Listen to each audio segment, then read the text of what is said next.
Hello IIT aspirants, welcome to math book. मैं आपका teacher Nitin और आज इस वीडियो में हम डिस्कस करेंगे क्वाड्रेटिक इक्वेशन की डीपीपी नंबर 6 के सॉल्यूशन।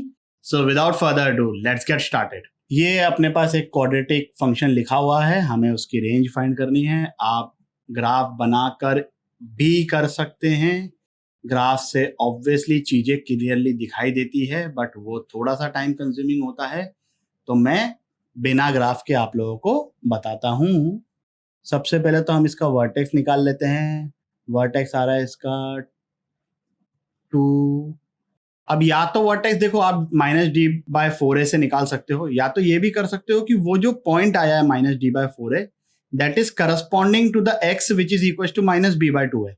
अब -b/2a क्योंकि एक बहुत अच्छी वैल्यू आई है, मैं इसको सब्सटीट्यूट करके डायरेक्टली y कोऑर्डिनेट निकाल सकता हूँ। -d/4a तो आपके पास है ही। हाँ, अगर ये थोड़ा सा फ्रैक्शन में आता then -d/4a is relatively more comfortable. आप अपने हिसाब से डिसाइड करिएगा, ठीक है। तो 2 मैंने सब्सटीट्यूट कर दिया तो ये वैल्यू आ गई 11। पहला पार्ट क्या है इसका, x बिलोंग्स टू r। तो पहले पार्ट का आंसर तो बहुत ही इजीली आ गया, y बिलोंग्स टू -∞ से लेकर 11 तक, 11 पे क्लोज ब्रैकेट। अब बाकी बचे हुए पार्ट्स के लिए मैं करस्पॉन्डिंग उनकी वैल्यूज पहले फाइंड कर लेता हूं, then it will be very easy for us. इसको अपन ने fx ले लिया, तो अपने को क्या क्या निकालना है। पहले तो f(3) कैलकुलेट करते हैं, तो ये आ गया 10। f(4) कितना आ जाएगा, -16+, तो ये आ गया 7। f(0) बहुत ही इजीली आ गया 7 के इक्वल। f(3) तो हम ऑलरेडी निकाल चुके हैं। f(-3) यहाँ पे बचा हुआ है, ये आ गया -14। Second part, x belongs to 3 से 4। तो क्या 3 से 4 के बीच में वर्टेक्स लाई कर रहा है?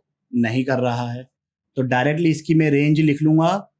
3 पर इसकी वैल्यू आ रही है 10, 4 पर इसकी वैल्यू आ रही है 7। तो सेकंड पार्ट का मेरा आंसर हो गया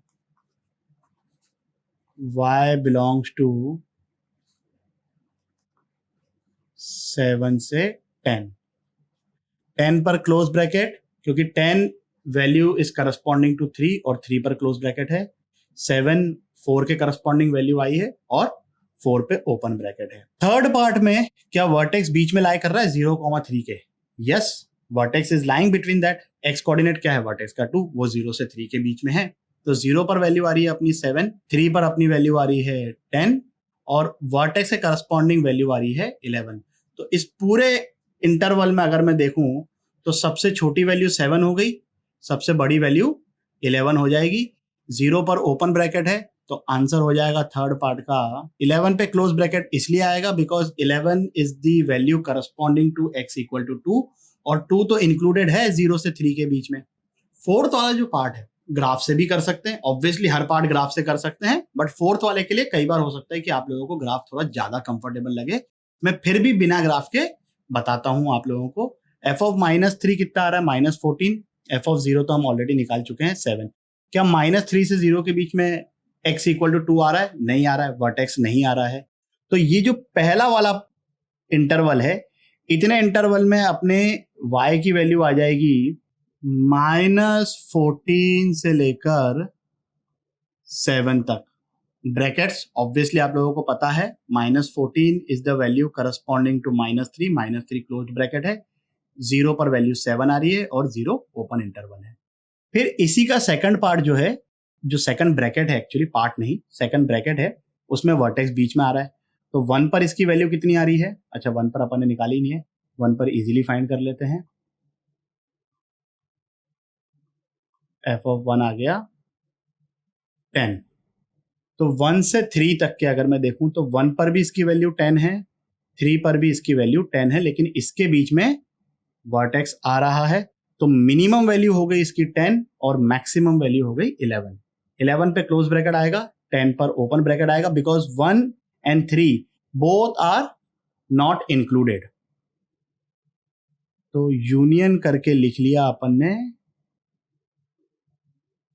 10 से 11। This is the final answer of 4th part. Clear with this? चलिए फिर आगे बढ़ते हैं अगले क्वेश्चन की तरफ। डिनोमिनेटर पे फिर से अपन फोकस करें तो डिनोमिनेटर का a पॉजिटिव है, d नेगेटिव है, मतलब quadratic expression is always positive and if something is positive you can always cross multiply. तो यहां से मेरे पास आ गया 5x² minus 2 less than 4x² minus x plus 3।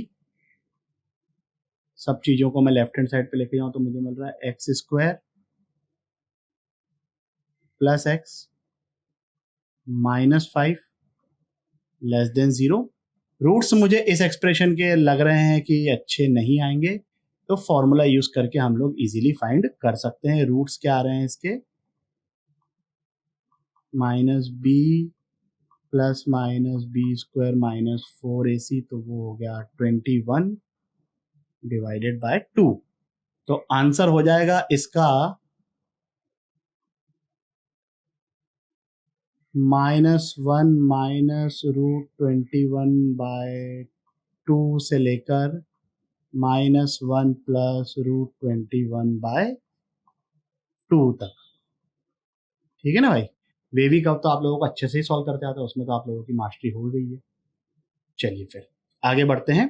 अब ये थोड़ा सा कॉम्प्लिकेटेड लग रहा है, लेकिन कुछ चीजें अगर हम ऑब्जर्व कर पाए, कोई पैटर्न ऑब्जर्व कर पाए, तो चीजें बहुत ज्यादा सिंपल हो जाती है। जैसे यहाँ पर हम ये ऑब्जर्व कर सकते हैं कि x² प्लस 3x दोनों ब्रैकेट्स में है। तो मैं काम करता हूं, x² प्लस 3x को थोड़ी देर के लिए t मान लेता हूं, उससे हमारे कैलकुलेशन काफी सिंप्लीफाई हो जाएंगे। तो हमारे पास एक्सप्रेशन क्या आ रहा है भाई, अब t प्लस 1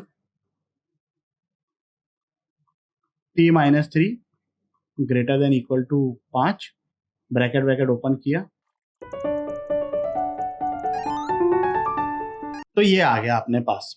अब यहां से वेवी कर्व से अगर मैं इस चीज को सॉल्व करूं तो मुझे ये समझ में आ रहा है कि t की वैल्यू या तो -2 से छोटी या उसके इक्वल है, और t is greater than equal to 4, और t किसके इक्वल है, x² प्लस 3x के बराबर।